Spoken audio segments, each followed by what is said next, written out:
Yes, we have commuted the sentence of Rod Blagojevich. He served 8 years in jail. It's a long time, and I watched his wife on television. I don't know him very well. I met him a couple of times. He was on for a short while on The Apprentice years ago. Seemed like a very nice person. Don't know him, but he served 8 years in jail. There's a long time to go. Many people disagree with the sentence. He's a Democrat. He's not a Republican. It was a prosecution by the same people, Comey, Fitzpatrick, the same group, very far from his children. They're growing older. They're going to high school now, and they rarely get to see their father outside of an orange uniform. I saw that, and I did commute his sentence. So he'll be able to go back home with his family after serving 8 years in jail. That was a tremendously powerful, ridiculous sentence, in my opinion. And in the opinion of many others, yes. Do you have confidence in your Attorney General? I have total confidence in my Attorney General. Do you agree with his statement that you should stop tweeting about Justice Department issues? Well, people like that, but, you know, everybody has the right to speak their mind, and I use social media. I guess I use it well because here I am. I'm here. And I probably wouldn't have gotten here without social media because I certainly don't get fair press. So I wouldn't have gotten here without social media. And perhaps with all of the hoaxes, you had the impeachment hoax, you had the Mueller hoax, you had the Russia nonsense, all scams. And if I didn't have social media, I probably wouldn't be here. So I'm very happy with social media, but I think he's doing an excellent job. He's a strong guy. I never spoke to him about the Roger Stone situation. Roger Stone, just so you know, never worked. He didn't work for my campaign. There might have been a time way early, long before I announced, where he was somehow involved a little bit, but he was not involved in our campaign at all. And I think it was a very, very rough thing that happened to Roger Stone, because when you look at what happened with Comey after a 78-page horrific report, when you look at what happened to McCabe with a recommendation of prosecution, and you look at all of these other people, and then you look at what happened to General Flynn, a highly respected man. His life has been destroyed. You look at a Roger Stone for a tweet and some other things. You take a look at what's happening to these people. Somebody has to stick up for the people. So my social media is very powerful. I guess Mark Zuckerberg just recently said Trump is #1 in the world on social media, which is a very nice statement, I guess. Certainly it's something you could be at least a little bit proud of, but it means I have a voice, so I'm able to fight the fake news. Has the Attorney General threatened to resign over your tweets? And then also he said that your comments on Twitter are making it impossible to do his job. Are you making his job impossible? Yeah, I do make his job harder. I do agree with that. I think that's true. He's a very straight shooter. We have a great Attorney General, and he's working very hard. And he's working against a lot of people that don't want to see good things happen, in my opinion. That's my opinion, not his opinion. That's my opinion. You'll have to ask what his opinion is. But I will say this. Social media for me has been very important because it gives me a voice, because I don't get that voice in the press, in the media. I don't get that voice. So I'm allowed to have a voice. You think he can still do his job with integrity, though? He says he's a man with great integrity. The Attorney General is a man with incredible integrity. Now, just so you understand, I chose not to be involved. I'm allowed to be totally involved. I'm actually, I guess, the chief law enforcement officer of the country, but I've chosen not to be involved. But he is a man of great integrity. But I could be involved if I wanted to be. You're not hurting the ability. Are you also pardoning Bernie Kerik? Yes, I just pardoned Bernie Kerik, a man who's had many recommendations from a lot of good people. You know, oftentimes, pretty much all the time, I really rely on the recommendations of people that know them. We have Bernie Kerik, we have Mike Milken, who's gone around and done an incredible job for the world with all of his research on cancer, and he's done this, and he suffered greatly. He paid a big price, paid a very tough price, but he's done an incredible job. And these are all people that you have to see the recommendations. I rely on recommendations, very important. Are you planning to pardon Roger Stone? I haven't given it any thought. In the meantime, he's going through a process, but I think he's been treated very unfairly. Yes. morning about China and wanting U.S. companies to be able to, Yeah. to sell jet parts. Yeah. Are you not concerned about national security? I'm very on concerned about national security. Number one, I'm concerned about national security. Nobody's done a better job with national security than me. You take a look at what's going on.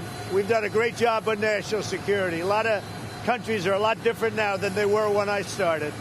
But I will say that we're not going to be sacrificing our companies for all of the growth and everything else that they're exploding, they're doing so well, by using a fake term of national security. It's got to be real national security. And I think people were getting carried away with it. So I want our companies to be treated, I want our companies to be allowed to do business. I mean, things are put on my desk that have nothing to do with national security, including with chip makers and various others. So we're going to give it up. And what will happen? They'll make those chips in a different country, or they'll make them in China or someplace else. So national security is very important. I've been very tough on Huawei, but that doesn't mean we have to be tough on everybody that does something. We want to be able to sell all of this incredible technology. We're number one in the world. We want to be able to sell to other countries. Do you think you're being trusted by Taliban in this ceasefire? And are you confident that peace deal can be reached in Afghanistan? We are doing something. We've been in the war in Afghanistan now for 19 years. We've substantially reduced the force, as you know. We're really acting more as a law enforcement agency than we are as a military, because we could win that very quickly and easily if I was willing to kill millions of people. I'm not willing to do that.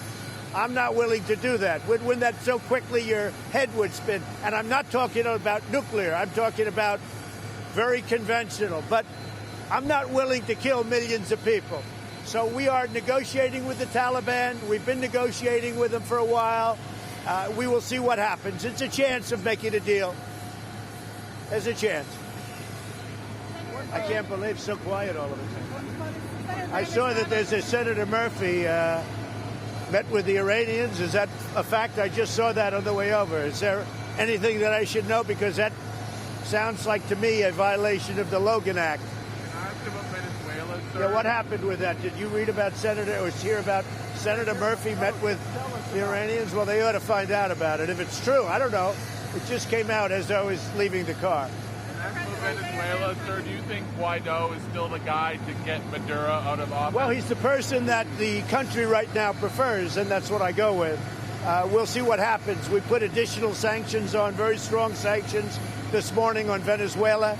We'll see what happens. We're watching Venezuela very closely. I know you asked specifically about Roger Stone, but are you ruling out pardons for Stone, for your former campaign chairman Paul Manafort, and for Michael Flynn, for example? I'm not even thinking about that. There's a process that people are going through. These are unrelated situations where people have done a great job with very, very strong recommendations, but we haven't thought about that yet. Right now, there's a process. I think Roger Stone's been treated unfairly. I think General Flynn has been treated very unfairly. I think a lot of people have been treated very unfairly. I think the Mueller scam is just exactly what a lot of people are calling, because it was started illegally. It was started by abuse. It was phony. It was a fake dossier. And they went in and they went into the FISA courts and they forged papers and they did a lot of bad things. So the whole Mueller thing to me is a scam. Do you think Roger Stone deserves any prison time? You're going to see what happens. Let's see what happens. He spoke to President Erdogan the other day. I think he's treated very unfairly. He spoke to President Erdogan of Turkey the other day. Are you did. concerned about all-out war breaking out between Turkey and Syria? I did. I had a very good conversation with President Erdogan. I respect him. We have a very good relationship. Yes, I agree. He's a tough guy, but we have a very good relationship. I seem to do better with tough people. But the fact is that he's fighting on Idlib. He doesn't want people to be killed by the thousands and hundreds of thousands.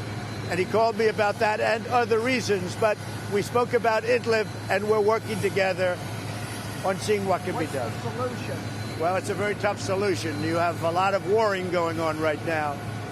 A lot of warring going on. But I'm dealing with President Erdogan. On this swing, can you talk a little bit about these coming 3 days, and also why you wanted to fly back to Las Vegas every night to spend the night there?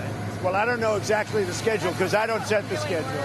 Largely, every night, stay there. largely the schedule is set by the Secret Service. We do what they want us to. But we're going to California, we're going to Nevada, we're going to Arizona, we're going to different places. And I guess we're coming back here, but I don't set the schedule. I have nothing to do with it. President, you saw Michael Bloomberg debate in the Democratic debate stage tomorrow night. Do you have any advice for him as he makes his first debate? No, he doesn't need that kind of advice. He's been doing it for a long time. It just seems unfair what's happening to Bernie Sanders, to be honest with you. I watched it happen 4 years ago. And always be careful what you wish for.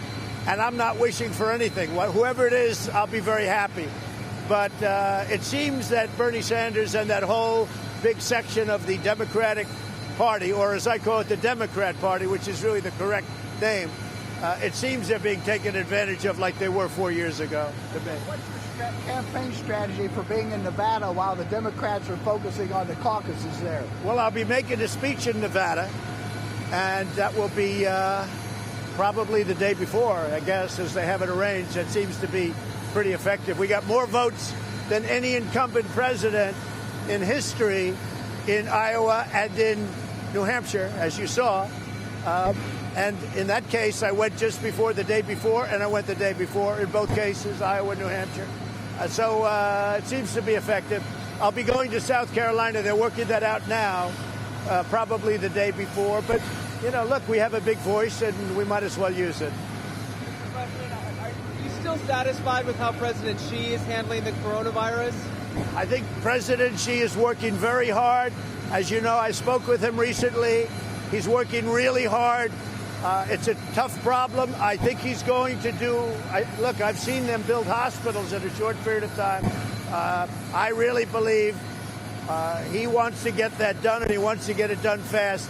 Yes, I think he's doing it very professionally. We're also working with him and helping him as of the last few days, as you know. Some people don't seem to trust the data coming out of China. Are you worried about that? Look, I know this. President Xi loves the people of China. He loves his country, and he's doing a very good job with a very, very tough situation.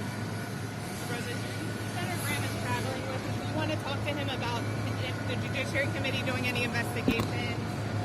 You know, if it comes up, yes, but we'll see what happens on that. That's really up to Senator Graham. And he is traveling with me. Well, we can have a trade deal with India, but I'm really saving the big deal for later on. We're doing a very big trade deal with India. We'll have it. I don't know if it'll be done before the election, but we'll have a very big deal with India. We're not treated very well by India, but I happen to like Prime Minister Modi a lot. And he told me we'll have 7 million people between the airport and the event.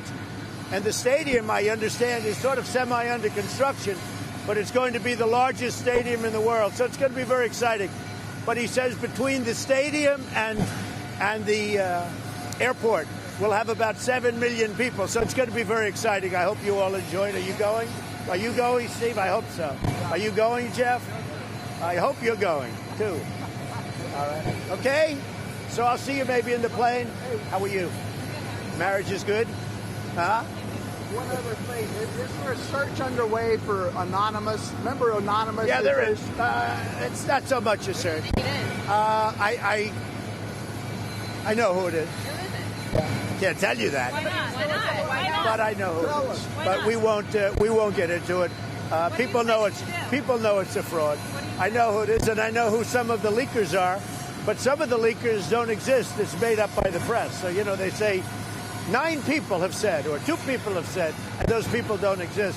But no, I know all about Anonymous. I know a lot about the leakers, too. We know a lot. In fact, when I want to get something out to the press, I tell certain people, and it's amazing. It gets out there. But so far, I'm leaving it that way. I'll see you later. Thank you. See you on the plane.